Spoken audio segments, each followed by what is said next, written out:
नमस्कार दोस्तों। Result with आकाश में आप लोग का स्वागत है। हम स्वस्थ हैं और महादेव की कृपा से आप लोग भी स्वस्थ होंगे। दोस्तों, हम लोग बात कर रहे हैं CTET मतलब कि सी टेट का, ठीक है, जिसका यह मतलब MCQ का पहला पार्ट है। देखिए दोस्तों, इसमें तो 15 या 17 जो भी क्वेश्चन है वो तो शामिल होंगे, लेकिन हमारा उद्देश्य इन क्वेश्चनों को करना नहीं है। हमारा उद्देश्य ये है कि क्वेश्चन को हल कैसे किया जाता है। जैसे कि दोस्तों, आप लोग को डिस्क्रिप्शन में दो या तीन वीडियो मिलेंगे। एक वीडियो में ये मिलेगा कि सी टेट में आप किन किन टॉपिक को पढ़ें। एक वीडियो में मिलेगा टैग वर्ड। टैग वर्ड का मतलब होता है दोस्तों कि कौन सा वर्ड ऑप्शन में देखे तो ऑप्शन को टिक कर दे, और कौन सा वर्ड ऑप्शन में मतलब कि दिखे तो उसको गलत काट दे, ठीक है। और तीसरे वीडियो में, जिसमें दोस्तों मेरा एक मतलब कि पहला अटेम्प्ट वाला सर्टिफिकेट भी लगा है, वैसे मेरे पास 3 सर्टिफिकेट है, तो पहला वाला लगा है, उसमें यह लिखा गया है कि 110 प्लस की गारंटी। उसमें 5 नियम बताए गए हैं, यानी 5 कह लीजिए कि मूल मंत्र बताए गए हैं, ठीक है दोस्तों। तो मैं ये मान के चलता हूँ कि आप लोग उन तीनों वीडियो से परिचित हैं या तीनों वीडियो को देखे हैं। अगर हाँ दोस्तों, आप लोगों में से जो बाकी है उसको एक बार देख लीजिए। देखिए, पहले वीडियो का उद्देश्य है कि क्या क्या हमको पढ़ना है। दूसरे वीडियो का ये उद्देश्य है कि क्या क्या टैग वर्ड है, मतलब कि ऑप्शन में किसको सही मानना है और किसको गलत मानना है। और तीसरे वीडियो का उद्देश्य है कि मूल मंत्र क्या है, ठीक है दोस्तों। और वो आप तीनों देख लिए हैं, तो देखिए अब क्वेश्चन को कितने इजीली तरीके से हम बताएंगे। आप मेरे साथ जुड़े रहेंगे तो इतना तो गारंटी है कि 110 प्लस ही आएगा। हाँ, आएगा तो 110 प्लस ही, क्योंकि 3 वीडियो में वो ऐसा मतलब कि मूल मंत्र दिया गया है कि उसे करने के बाद आप 50-60% क्वेश्चन को ऐसे डील कर लेंगे। पहले में कुछ वैज्ञानिकों का नाम शामिल है कि इसको पढ़े, मतलब इन लोगों को पढ़े, और कुछ वर्ड है। फिर दूसरे में टैग वर्ड है कि ऑप्शन में क्या है क्या नहीं तो काट देंगे, ठीक है दोस्तों। आइए दोस्तों, हम बात करते हैं पहले क्वेश्चन की, ठीक है। देखिए, पहला क्वेश्चन क्या कह रहा है, यहाँ पर खाली स्थान है, भरना है। उसके बाद कह रहा है सामाजिकरण का प्राथमिक और फिर भरना है। सामाजिकरण का द्वितीय कारक है, मतलब कि बच्चे के अंदर समाज के बारे में विकास कब से होता है और कहाँ से होता है। तो इसका पहला कारक क्या है, मतलब कि कहाँ से वह शुरू करता है। तो देखिए दोस्तों, बच्चे का विकास कभी भी स्टार्ट होगा तो वह जहाँ जन्म लेता है वहीं से शुरू करेगा। इसका मतलब वो अपने परिवार से ही शुरू करेगा, क्योंकि उसका हर क्षेत्र में पहला कारक, प्राथमिक कारक उसका परिवार होता है। तो परिवार सामाजिकरण का प्राथमिक, और उसके बाद क्या दूसरा उसको क्या मिलेगा, दूसरा जब जाएगा तो एक उसको कारक मिलेगा विद्यालय। इसका मतलब क्या, तो देखिए परिवार और विद्यालय किस ऑप्शन में है, तो ऑप्शन नंबर ए। देखिए कैसे, परिवार सामाजिकरण का प्राथमिक और विद्यालय सामाजिकरण का द्वितीय कारक है। तो हम लोग ऑप्शन नंबर ए क्या हो जाएगा, सही हो जाएगा। देखिएगा 5 जो मतलब कि मेन मंत्र बताए गए हैं, मतलब कि मूल मंत्र बताए गए हैं, उसमें बताया गया है कि मतलब कि क्वेश्चन को कैसे हल करें, ठीक है। तो आप उसे एक बार जरूर देखिएगा दोस्तों। अब देखिए दूसरा क्या है, निम्न में से कौन सा कथन सही है। देखिए दोस्तों, अब यहाँ पर एक और तरीका हम आप लोगों को बताते हैं। सी टेट में क्या है, सी टेट में देखिए पढ़ना, मेहनत करना बहुत अच्छी बात है। मतलब कि ये जैसे कि आप लोग मेरे बात को सुन रहे हैं, तो इसमें चीज़ों को समझना सबसे जरूरी है। ये देखिए, ये एक समझ का पेपर है। ये मतलब कि फैक्ट बेस नहीं होता है, फैक्ट बहुत कम आते हैं। इसमें आपकी अंडरस्टैंडिंग लेवल को चेक किया जाता है कि आप डील समस्या को कैसे करते हैं, ठीक है। तो देखिए, सी टेट का कभी भी क्वेश्चन हल करिए, एक नियम आपको मैं यहाँ बताता हूँ, कभी भी हल करिए तो सही ऑप्शन यदि आप पहले में पकड़ लेते हैं तो ठीक है, लेकिन जो ऑप्शन आप गलत काटते हैं उससे पूछिए, मतलब ऑप्शन से पूछिए कि मैंने आपको क्यों गलत काटा। यदि इसकी वजह आप सी टेट में ढूंढते हैं तो आपका सी टेट दोस्तों 110 प्लस से कोई नहीं रोक सकता है। 110 प्लस के आगे 120 भी हो सकता है, 125 भी हो सकते हैं क्या, यदि जिस ऑप्शन को आप काटते हैं उसकी वजह ढूंढ लिए तब। क्योंकि ऐसे जैसे आप मतलब हम लोग के साथ अब बने हैं, देखिएगा जैसे जैसे मतलब हम लोग का 4-5 पार्ट आएगा, 4-5 पार्ट में, अगर जैसे 4-5 पार्ट में बने रह गए तो 6-7 जब जितना आए उतने में आपको इतना कंफर्टेबल फील होगा। क्वेश्चन भले ही कम रहेंगे लेकिन आपको लग जाएगा कि एक स्टैंडर्ड तरीका क्या होता है क्वेश्चन को करने का। और जब आप स्टैंडर्ड तरीका को सीख जाएंगे तो आपको दोस्तों कोई रोकने वाला नहीं है। ठीक है, देखिए देखिएगा, निम्न में से कौन सा कथन सही है। इसमें एक कथन सही है, उसको ढूंढना है। अब देखिए पहला कथन क्या है, बच्चों का विकास एक सामाजिक सांस्कृतिक परिप्रेक्ष्य में होता है। देखिए यहाँ पर एक वर्ड है सामाजिक सांस्कृतिक। यह शब्द आपको कभी भी दिख जाए, मैं अपने टैग वर्ड वाले वीडियो में बताया हूँ, यह शब्द आपको कभी भी दिख जाए तो समझिएगा कि इस पर वाइगोत्स्की का प्रभाव है। किस मनोवैज्ञानिक का प्रभाव है? तो वाइगोत्स्की का प्रभाव है। कभी भी आप बोलिए, जैसे मैं बोला सामाजिक संस्कृति, तो ऐसे भी आप अपने मुंह से बोलिए सामाजिक सांस्कृतिक वाइगोत्स्की, सामाजिक सांस्कृतिक वाइगोत्स्की। इससे देखिए दोस्तों क्या होता है, मैं आपको रटने नहीं सिखा रहा हूँ, आप एक बार दो बार चीज़ों को कर लेते हैं तो आपके अंदर एक टैग वर्ड फिट हो जाता है कि ऑप्शन में अगर सामाजिक सांस्कृतिक आता है तो वह किसी मनोवैज्ञानिक का है। और मनोवैज्ञानिक का कथन दोस्तों गलत नहीं होता है, मैं उसको सही करूँगी, नहीं ऑप्शन मेरा वो सही होने की चांसेज रहेगी यदि उससे कोई और बेहतरीन ऑप्शन मेरे पास नहीं है। सी-टेट में देखिए आपको 4 ऑप्शन मिलेगा, 4 में आप 2 ऑप्शन को, बहुत लोग 2 ऑप्शन को आराम से डील कर लेते हैं लेकिन फंसते हैं 2 ऑप्शन में। तो वहीं पर देखना होता है कि कौन ऑप्शन ज़्यादा बेहतर यानी ज़्यादा मजबूत और ज़्यादा उसके पास वोट है। वोट का मतलब कि समाज का ज़्यादा उस पर सपोर्ट है, या ज़्यादा मनोवैज्ञानिक का प्रभाव है, या ज़्यादा लोग उसके परिप्रेक्ष्य में है। यही चीज़ को समझना है। इस श्रृंखला का भी यही उद्देश्य है कि क्वेश्चन को नहीं करना, ठीक है ना, लेकिन एक वीडियो में से कम आदमी, जैसे एक वीडियो देखने का मतलब उसको 5-10 नंबर तो मिल ही जाना है। जैसा कि आप थंबनेल पर देख रहे होंगे कि एक वीडियो से 5 नंबर पाए, जो भी लिखा होगा तो मिल ही जाएंगे, क्योंकि उसके अंदर डील करने की क्षमता आ जाएगी। कह रहा है बच्चों का विकास एक सामाजिक सांस्कृतिक परिप्रेक्ष्य में होता है। इसको अभी हम रखते हैं सही। कभी भी उत्तर पहले मत मारिएगा जब तक चारों ऑप्शन मत पढ़िएगा। एक तो यह आपने कभी सेट पेपर लगाने से पहले अपने कॉपी पे लिखिए, जब तक चारों ऑप्शन नहीं पढ़ेंगे तब तक हम दोस्तों कुछ नहीं करेंगे। यह देखिए दोस्तों, मेरी कुछ बातें आप लोग को अटपटांग लगेगी लेकिन इस रूल को आप फॉलो करिए। गारंटी वाला तीसरा वीडियो है कि गारंटी 110 तो गारंटी 110, इसका मतलब कुछ तो कहना मानना पड़ेगा दोस्तों। जैसे आप अपने कॉपी पर लिख ले कि जब तक चारों ऑप्शन नहीं पढ़ेंगे तब तक टिक नहीं मारेंगे। नहीं तो एग्जाम में यही होता है कि पहला ऑप्शन मेरे को सही लगने लगता है और उससे बेहतरीन ऑप्शन आगे रहते हैं और आदमी पहले वाले को टिक कर देता है। और बहुत से मेरे तो दोस्त ऐसे हैं कि जो कि मतलब इसी चक्कर में 87 पर 88 पर मतलब कि पासिंग मार के 1-2 नंबर इधर रह जाते हैं और बाद में बहुत अफसोस करते हैं। किस वजह से? कि 4 ऑप्शनों को नहीं पढ़ा। तो हमारा ये क्या हो गया कि हम 4 ऑप्शनों को बिल्कुल पढ़ेंगे दोस्तों। अब देखिए, बचपन वह अवधि है जिसे 10 भिन्न अवस्थाओं में बांटा जा सकता है। ठीक है, इसको भी हम रखते हैं, बाद में इसको सोचेंगे। बच्चों की सोच सामाजिक अंतःक्रिया से प्रभावित नहीं होता है। देखिए सामाजिक अंतःक्रिया का मतलब क्या? कि समाज में इंटरेक्ट करना, तो ये भी किसका? ये भी वाइगोत्स्की का है। इसका मतलब नहीं होता है। देखिए यहाँ पर नहीं वर्ड मिल गया, तो इसका मतलब क्या हो गया? ये ऑप्शन हम लोग का गलत है। बच्चों का विकास केवल, देखिए टैग वर्ड वाला दूसरा वीडियो देखेंगे ना तो उसमें आपको एक से एक बेहतरीन टैग वर्ड दिखा गया। केवल एक चीज पर किसी का भी विकास नहीं हो सकता। मैं बोल दूं कि बालक को आप विद्यालय भेज दीजिए, उसका संपूर्ण विकास हो जाएगा, तो ये कतई संभव नहीं है दोस्तों। क्या दोस्तों? ये कतई संभव नहीं है। तो हम लोग का 2 ऑप्शन गलत हो गया। अब कह रहा है कौन सा कथन सही है। अब देखिए, बचपन वह अवधि है जिसे 10 भिन्न अवस्थाओं में बांटा जाता है। इसमें कोई आपको मतलब कि लॉजिक दिख रहा है? लॉजिक दिख रहा है? तो कुछ लॉजिक नहीं है, तो ये गलत है। यहाँ पर देखिए, यहाँ पर हम लोग को वाइगोत्स्की का प्रभाव दिख रहा है, तो हम लोग ऑप्शन नंबर ये सही हो जाएगा। ठीक है, आइए उसी तरह दूसरे क्वेश्चन की बात करते हैं। देखिए क्या लिखा है। लेव वाइगोत्स्की ने बच्चों के स्वयं से संवाद करने की क्रिया के लिए किस शब्द का प्रयोग किया है? इस बात को बिल्कुल ध्यान रखना है।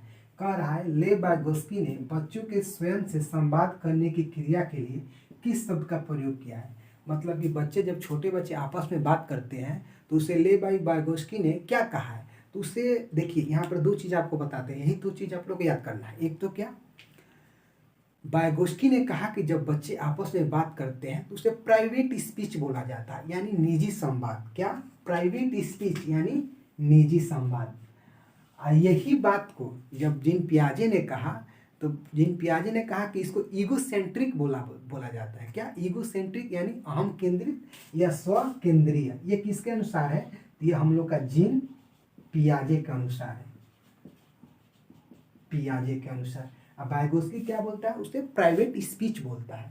तो हम लोग का उत्तर क्या हो जाएगा, वाइगोत्स्की प्राइवेट स्पीच। ठीक है, तो ऐसे ही शब्दों को पकड़ना है। अब इसे आप साथ में लिख लीजिए कि निजी संवाद या private speech equal to Vygotsky और स्वकेंद्रीय आत्मकेंद्रीय इक्वल टू जीन पियाजे। यही ट्रिक है 110 वाली। अब देखिए, निम्न में से कौन सा सृजनात्मकता का अनिवार्य लक्ष्य है। सृजनात्मक कह रहा है, सृजनात्मकता का अनिवार्य लक्षण कौन सा है। एक दिया है औपचारिक चिंतन, एक दिया है आवेगशीलता, एक दिया है सोच में केंद्रीयकरण, एक दिया है अभिसारी चिंतन। देखिए, इसमें दो ही चीज को हमको पढ़ना है, औपचारिक चिंतन को और अभिसारी चिंतन को दोस्तों। दोस्तों यहाँ से भर भर के क्वेश्चन आते हैं। इन दोनों चीज का मतलब समझिए, आपको मैथ में बहुत क्वेश्चन दिखेंगे। दे देगा 3 × 4 = 12। यह औपचारिक प्रश्न है या अभिसारी प्रश्न है, मतलब हर जगह इससे क्वेश्चन आते हैं। तो हम 2 वर्ड को यहाँ सीखते हैं, एक औपचारिक को सीखते हैं और एक अभिसारी को सीखते हैं। देखिए दोस्तों, औपचारिक का मतलब क्या होता है। औपचारिक का मतलब होता है डाइवर्जेंट थिंकिंग। डाइवर्जेंट माने विभिन्न दिशा में। जैसे मैं एक लड़का औपचारिक सोच वाला है, मैं उससे पूछता हूँ कि पेन का प्रयोग क्या है, तो बोलेगा कि पेन का प्रयोग लिखना है। पेन का प्रयोग, अगर हमारे पास कपड़ा है तो उसे दीवार में से लगा के इस पर कपड़ा टांग सकते हैं। फिर वो बोलेगा कि ज़रूरत पड़ी तो हम इसको मैं जैसे कि अगर किसी को चुभन करना हो तो हम पेन से कर सकते हैं। तो ये औपचारिक टाइप का लड़का हो गया, जो पेन का प्रयोग विभिन्न दिशाओं में बता रहा है। ठीक, तो ये हो गया हम लोग का औपचारिक। वही बात करें अभिसारी का, तो वो कहेगा कि पेन का प्रयोग केवल लिखना है। तो जब देखिए, जब सोच केंद्रीकृत हो जाए, मतलब एक ही हो जाए, मतलब कि सारगर्भित हो जाए, तो वो किसका प्रयोग होगा, तो वो उसे कहेंगे अभिसारी। और जब सोच विभिन्न दिशाओं में फैले, मतलब कि एक क्वेश्चन हो और उसके उत्तर तमाम हो सकते हैं। मैं बोलूँ कि किनको जोड़ के आप 12 लाएंगे, तो आप कहेंगे कि मैं 3 4 को जोड़ कर 12 ला सकता हूँ, 4 3 को जोड़ कर 12 ला सकता हूँ, 10 और 2 को जोड़ के 12 ला सकता हूँ। बात समझ रहे हैं। फिर 8 4 को जोड़ के 12 ला सकता हूँ। तो यह क्वेश्चन हमारा क्या हो गया, यह हमारा क्वेश्चन हो गया औपचारिक। और अभिसारी क्या होगा, मैं बोलूँगा कि 10 में से 2 घटेगा तो क्या होगा, तो इसका एक ही उत्तर होगा 8। अब 10 में से 2 ही हमको कम करना है, तो हमेशा 8 ही आएगा। तो हम लोग का उत्तर ये क्या हो जाएगा, ये हम लोग का अभिसारी होगा। मैं यह मान के चलता हूँ कि आप 2 वर्ड को यहाँ पकड़ लिए। अगर दोस्तों आप इन 2 वर्ड को पकड़ लिए ना, तो समझिए कि इससे आपको मैथ में भी क्वेश्चन दिखेंगे, हिंदी में भी क्वेश्चन दिखेंगे, ईवीएस में भी क्वेश्चन दिखेंगे और सीडीपी में तो दोस्तों दिखेंगे ही। आइए दोस्तों, फिर हम अगले क्वेश्चन की बात करते हैं। करेंगे, निम्न में से अधिगम की कौन सी दशा पर विद्यालय में सबसे अधिक बल देना चाहिए। ठीक, देखिए क्या कर रहा है, निम्न में से अधिगम मतलब होता है सीखना, कौन सी दशा पर विद्यालय में सबसे अधिक बल देना चाहिए, मतलब विद्यालय में सबसे ज़्यादा क्या सिखाना चाहिए। देखिए पढ़ा कर विषय वस्तु को रटना। अब देखिए, ये हमारा ऑप्शन गलती हो जाएगा। क्यों, क्योंकि आप दूसरा वीडियो देखे हैं टैग वर्ड वाला, तो ये ऑप्शन ऐसे ही आप काट देंगे। ठीक, अब देखिए, परिवेश से सहभागिता द्वारा कौशल और ज्ञान का अर्जन, इसको हम रखेंगे। क्यों, क्योंकि दूसरे वीडियो में टैग वर्ड में एक सहभागिता भी वर्ड यूज किया गया है। ठीक, और उसके बाद दूसरों का निष्क्रिय अनुकरण। अब देखिए, ये भी टैग वर्ड वाला देखे हैं, तो ये भी ऐसे ही काट देंगे। उसके बाद उद्दीपन अनुक्रिया संबंधों द्वारा व्यवहार का अनुबंधन। अब देखिए, ये कोई क्रिया है, लेकिन देखिए अगर आप दूसरा वीडियो देखें हैं तो उसमें सहभागिता बताया गया है कि जिस ऑप्शन में लड़का अगर खुद से एक्टिव दिखे तो वो सबसे ऑप्शन बेहतर होता है। क्या होता है दोस्तों, तो देखिए हमारे इस ऑप्शन में परिवेश से सहभागिता, मतलब कि लड़का उसमें क्या है, तो लड़का उसमें खुद सहभागी हो रहा है। सहभागी मतलब कि वो अपनी भागीदारी निभा रहा है। तो जब भी भागीदारी निभाने की बात आ जाए उसमें इसका मतलब लड़का क्या है, तो उसमें लड़का सक्रिय है। सक्रिय का मतलब क्या है कि लड़का एक्टिव है। क्या है, लड़का एक्टिव है। तो हम लोग ऑप्शन नंबर बी क्या हो जाएगा, सही हो जाएगा।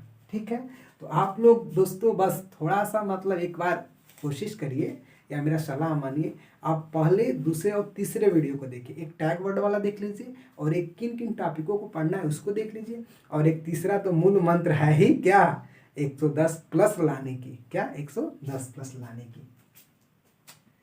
अब देखिए दोस्तों, अगले क्वेश्चन की बात करते हैं। देखिए क्या कह रहा है, निम्नलिखित कथनों में से कौन सा पूर्ण संख्या के लिए सत्य नहीं है। कह रहा है पूर्ण संख्या के लिए सत्य नहीं है। देखिए जब नहीं वर्ड आए तो क्वेश्चन में ऐसे पहले इसको राउंड कर लीजिए, क्योंकि देखिए सी टेट में क्वेश्चन लंबे लंबे आते हैं और टाइम का प्रेशर होता है, तो वहाँ पर है नहीं हो जाता है और नहीं है हो जाता है। तो ऐसे में क्या करना चाहिए, ऐसे में नहीं दिखे तो उसको गोला मारिए। तो मैं गोला कैसे मारी, अब तो ऑनलाइन एग्जाम है तो स्क्रीन पर तो आप लोग गोला मारेंगे नहीं, तो आप उसे कॉपी पर ही काट लें कि ये कौन है। उसके बाद ये क्या कह रहा है कि पूर्ण संख्या, देखिए ए बी, ऐसा कभी भी आपको ऑप्शन सी टेट में दिखे तो आप तीन संख्या दो, अगर देखिए ऑप्शन में ए प्लस बी है या ए प्लस बी प्लस सी, मतलब अगर 3 नंबर है तो आप 3 संख्या ले लीजिए। जैसे देखिए मैं 2 3 4 3 ले लिया, मान लीजिए ये ए हो गया, ये बी हो गया, ये सी हो गया। अब देखिए हम ऑप्शन के अनुसार चलते हैं, तो कह रहा है ए धन बी। अब ए पर क्या है हमारा, ए पर हमारा 2 है, क्या है 2, ठीक। अब बी पर 3 है, तो 2 और 3 को जोड़ेंगे तो कितना हो जाएगा 5। फिर क्या कर रहा है बराबर बी धन ए, तो बी के स्थान पर कितना है 3 और ए के स्थान पर कितना है 2, तो 3 2 जोड़ेंगे तो 5। इसका मतलब ये दोनों बराबर हो गया, तो ये हमारा ऑप्शन सही है, मतलब सही है, हमको गलत ढूंढना है, इस बात को ध्यान रखना है। अब देखिए बी ऑप्शन कर रहा है ए माइनस बी, तो ए का मान कितना है 2, अब बी का मान कितना है 3, तो -3। फिर देखिए बी माइनस ए, बी का मान कितना है 3, ए का मान कितना है 2। अब देखिए ये -1 हो गया बराबर ये 1 हो गया, ये बराबर है ये बराबर नहीं है, इसका मतलब ये गलत है। इसका बात करते हैं ए गुणे बी, देखिए 2 में आप 3 से गुणा करेंगे तो कितना हो जाएगा 6, बी गुणे ए, मतलब फिर 3 में 2 से गुणा करेंगे कितना हो जाएगा 6, इसका मतलब ये भी सही है। फिर इसको बात करते हैं ए धन बी, देखिए 2 धन 3 कितना हो जाएगा 5, धन सी, सी कितना है 4, तो 5 और 4 हम लोग कितना हो जाएगा 9। वैसे ही बात करें ए कितना है हम लोग का 2। फिर बात करें धन बी धन सी, तो 4 3 7, और देखिए 2 और 7 कितना हो गया 9, हम लोग का ये कितना होता 9, इसका मतलब ये भी बराबर है। तो हम लोग का क्या पूछा है नहीं, यानी गलती, तो हम लोग का उत्तर फाइनल क्या हो गया, हम लोग का उत्तर फाइनल बी हो गया। ठीक है दोस्तों, आइए दोस्तों फिर हम अगले क्वेश्चन को देखते हैं। देखिए दोस्तों अगला क्वेश्चन क्या दिया है, अगला क्वेश्चन कह रहा है राष्ट्रीय पारिचर्या रूपरेखा 2005 के अनुसार निम्नलिखित में से कौन सा गणित की कक्षा के दृष्टिकोण को निरूपित करता है। किसके दृष्टिकोण को, तो गणित की कक्षा के दृष्टिकोण को। देखिए पहले वीडियो में बताया गया कि एनसीएफ 2005 मतलब कि आप पढ़े और कहाँ से पढ़े, उसे आप लोग एक बार देखिए, देखे होंगे, मैं जानता हूँ कि आप लोग देख लिए होंगे, ठीक है। तो देखिए कह रहा है कि क्या राष्ट्र पारिचर्या रूपरेखा 2005 के अनुसार निम्नलिखित में से कौन सा गणित की कक्षा के दृष्टिकोण को निरूपित करता है। छात्र सूत्रों को स्मरण कर रहे हैं। अब देखिए जहां भी स्मरण वर्ड आ जाए उसको गलत काट दीजिए, क्यों, क्योंकि टैग वर्ड में बताया गया है। कक्षा में केवल, देखिए ये भी आ गया, तो ये हमारा क्या होगा, ये देखिए ये क्वेश्चन हल करने का तरीका है। छात्र पाठ्य पुस्तक में हल किए हुए उदाहरणों को नकल करे, उदाहरणों को नकल करेगा तो एक्टिव है, वह तो इनएक्टिव हो गया, तो इनएक्टिव हो गया तो हमारा ऐसे ही कट गया। छात्र कक्षा में अर्थपूर्ण प्रश्नों को प्रस्तुत एवं हल कर रहे हैं। अब देखिए यहाँ पर यह वर्ड कौन सा वर्ड, अर्थपूर्ण प्रश्नों को प्रस्तुत एवं हल कर रहे हैं, इसका मतलब छात्र जगा है, छात्र सोया नहीं है। इसका मतलब क्या हो गया, हम लोग का ऑप्शन नंबर डी हो जाएगा इसका उत्तर। ठीक है, अब देखिए अगला क्वेश्चन क्या है, मनुष्य भाषा अर्जन की क्षमता के साथ जन्म लेता है। मनुष्य भाषा अर्जन, देखिए जब भी भाषा अर्जन शब्द आ जाए तो आप बस एक ही चीज याद रखिए, क्या, जब भी भाषा अर्जन शब्द आ जाए तो आप एक चीज याद रखिए, क्या कि वह चमस्की का है, क्या वह नॉम चमस्की का सिद्धांत है। जब भी भाषा वर्जन शब्द आपको सीखे तो इसमें क्या होता है, इनका मानना है कि जैसे कि बालक भाषा सुन सुनकर अर्जित करता है, तो क्या हो जाएगा कि मतलब जब भी भाषा अर्जन शब्द आ जाए तो हो जाएगा क्या, चमस्की। इसका मतलब कि हम लोग का उत्तर क्या हो जाएगा कि मनुष्य भाषा अर्जन की क्षमता के साथ साथ, मतलब क्षमता के साथ जन्म लेता है।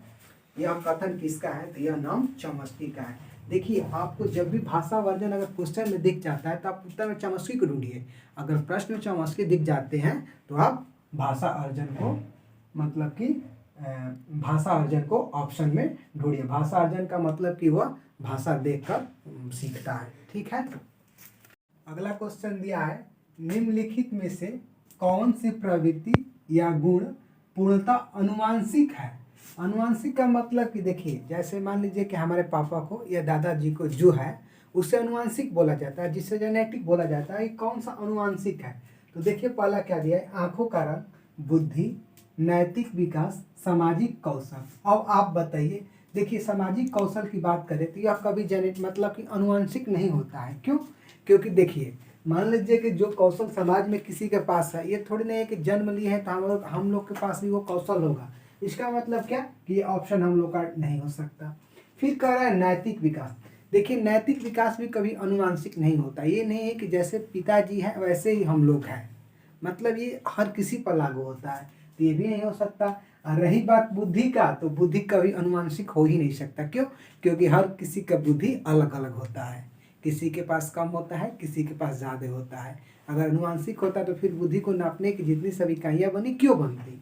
इसका मतलब क्या, आँखों का रंग, आँखों का रंग ही एक ऐसा है कि जो अनुवांशिक हो सकता है, मतलब अनुवांशिक होता है, ठीक है। बाकी इसमें से कोई भी अनुवांशिक नहीं होता है। फिर अगला क्वेश्चन देखिए क्या दिया है, कह रहा है विद्यालय बच्चों को नए व्यवहार और नियम सिखाते हैं और उनसे इसी अनुरूप क्रिया की उपेक्षा करते हैं। विद्यालय सामाजिकरण की संस्था के रूप में कार्य कर रहा है। देखिए विद्यालय कभी, प्राथमिक हम लोग का क्या होता है, पहले क्वेश्चन में हम लोग किस चीज़ की बात किया था कि प्राथमिक हम लोग का परिवार होता है, तो द्वितीय क्या होता है, तो द्वितीय विद्यालय होता है। तो विद्यालय जब नियम व्यवहार सिखा रहा है तो वो कौन सी संस्था होगी, तो सेकेंडरी यानी द्वितीयक संस्था होगी। कौन सी होगी? द्वितीयक संस्था होगी, ठीक है।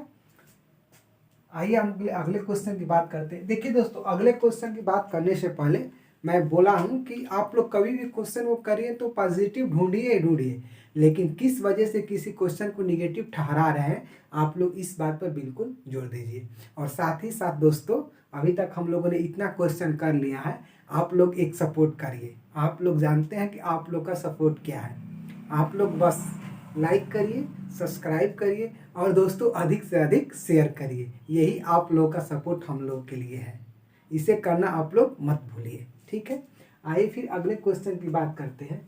देखिए अगला क्वेश्चन क्या दिया है, प्रगतिशील शिक्षा के संदर्भ में निम्नलिखित में से कौन सा कथन सही है? किसमें? प्रगतिशील शिक्षा। प्रगतिशील मतलब कि जो आगे बढ़ने वाला शिक्षा हो, ठीक। कह रहे कम क्षमता वाले बच्चों को कक्षा में उपेक्षा करनी चाहिए। ये बताइए, जो मतलब पढ़ने में कमजोर है, आप क्या उनकी कक्षा में बेइज्जती करेंगे? उसको मतलब कि अभिप्रेरणा मोटिवेट नहीं करेंगे? ये कभी हो सकता है? तो ये हम लोग का निगेटिव वर्ड के अंदर है, टैग वर्ड में इसको हम लोग पढ़े हैं। कक्षा में प्रजातंत्र का कोई स्थान नहीं होना चाहिए, ऐसा भी नहीं है। एक बार इसको हम अभी रखते हैं, आगे थोड़ा सा पढ़ते हैं। कह रहा है विद्यार्थियों को समस्या समाधान हेतु प्रोत्साहित करना चाहिए, इसे भी हम रखते हैं। फिर कह रहा है कक्षा मुख्यतः पाठ्य पुस्तक केंद्रित होनी चाहिए और सभी नियम शिक्षक निर्धारित होने चाहिए। अब देखिए, जहाँ पर पुस्तक केंद्रित आ जाए या शिक्षक केंद्रित या शिक्षक निर्धारित कर रहा है, इसका मतलब क्या? इसका मतलब यह शिक्षक केंद्रित कर रहा है। तो ये दो वर्ड आ जाए तो ऑप्शन बिल्कुल गलत होता है। क्यों? क्योंकि अब बालक को कभी भी मतलब कि बुक सेंट्रिक या मतलब कि शिक्षक टीचर केंद्रित नहीं बना सकते हैं। आप बालक को कभी मतलब ये नहीं कहेंगे कि वो बुक से ही पढ़े या वो शिक्षक की जो बताए वो पढ़े। तो हम लोग का ऑप्शन ये गलत है। अब क्या ऑप्शन ये गलत है? अब इसके कक्षा में प्रजातंत्र का कोई स्थान नहीं होना चाहिए, तो इसे भी गलत काट देते हैं। क्यों? क्योंकि इससे बेहतर हमको ऑप्शन मिल गया क्या, विद्यार्थियों को समस्या समाधान हेतु प्रोत्साहित करना चाहिए। देखिए इसमें एक्टिव को पकड़िए, इसमें क्या है, तो इसमें बालक क्या है, तो इसमें बालक एक्टिव है। और जब बालक एक्टिव हमको मिल गया, स्वयं जब बालक कार्य करेगा तो वो ऑप्शन हमारा कभी भी गलती नहीं हुआ। क्यों? क्योंकि देखिए विद्यालय किसके लिए बना है? स्टूडेंट के लिए, बालक के लिए। आप किसके लिए हैं? बालक के लिए। तो अगर बालक ही सक्रिय है तो आपके लिए अच्छी बात है ना। तो इसलिए बालक जहाँ पर दिखे कि अंदर से वह एनर्जी वाला कार्य कर रहा है या सक्रिय है, तो वो ऑप्शन हम लोग का बिल्कुल सही हो जाएगा। तो हम लोग का ऑप्शन नंबर सी सही हो जाएगा। आइए फिर अगले क्वेश्चन की बात करते हैं। कह रहा है बच्चे द्वारा की गई त्रुटियां क्या दर्शाती है? यदि कोई लड़का त्रुटि कर रहा है, इसका मतलब क्या है? कह रहा है बच्चे की चिंतन प्रक्रिया जो वयस्कों से गुणात्मक रूप से अलग है। इसको रखते हैं अभी। उनकी ज्ञान प्रजनन की अक्षमता। अब कोई बताइए, कोई अक्षमता कभी हो सकता है? ये भी निगेटिव वर्ड है। क्यों? क्योंकि वह गलती कर रहा है तो आप ये नहीं कहेंगे कि वह अच्छा मतलब उसकी क्षमता नहीं है। क्यों? क्योंकि शायद गलती करके ही कुछ बनाने सीख जाए, शायद गोला बनाते बनाते का सीख जाए, तो ऐसा ये नहीं हो सकता। निम्न बुद्धि, अगर वह कोई गलती कर रहा है तो आप ये भी नहीं कह सकते कि उसके पास बुद्धि है ही नहीं। ठीक। कम अक्षमता भी नहीं कह सकते। इसका मतलब क्या? बच्चों की चिंतन प्रक्रिया जो वयस्कों से गुणात्मक रूप से अलग होता है। इसका मतलब देखिए कि बच्चों का थिंकिंग लेवल है वह वयस्कों से मतलब कि बुजुर्गों से अलग होता है। हाँ, ये हो सकता है। क्यों? कि मान लीजिए कि जो जैसे मान लीजिए कि हमको 3 और 5 जोड़ने सिखाना है, तो जो एक वयस्क रहेगा वो प्राक से जोड़ देगा, बच्चा थोड़ा सा धीरे धीरे जुड़ेगा, तो यह अलग दिखा सकता है। तो हम लोग ऑप्शन नंबर ए दोस्तों सही हो जाएगा।